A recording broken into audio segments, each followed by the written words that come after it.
Bubuksan ko yan. In fairness, ito yung wok mo, di ba? Yes. So, pwede siya sa induction. Pwede siya sa apoy Pwede mismo. sa fire. Na available din yan sa ating yummyverse.ph. Grabe, ang daming available. Siyempre naman. Ikaw ba Kailangan available? Available. Alisin ang mga impurities at sobrang mantika na nakakasama sa iyong araw-araw na pagkain at bawasan ang panganib ng sakit sa puso gamit ang kawali na non-stick na multipurpose numero 1 sa Korea.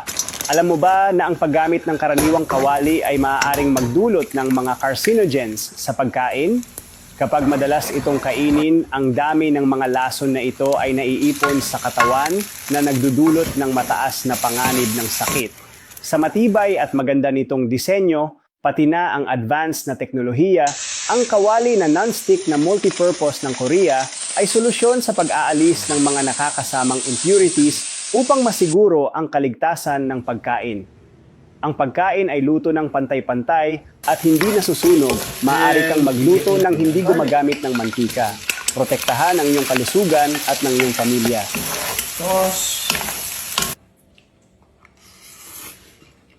I'm so happy kasi dumating na ang ipinagmamalaki ng kaibigan ko na improved version nito. Mas makapal daw yung stainless nito. If you want to have this new improved wok pan, punta na kayo sa site. Check it out. Nandyan yung full details at saka yung price. Mukhang mag-enjoy kayo dito.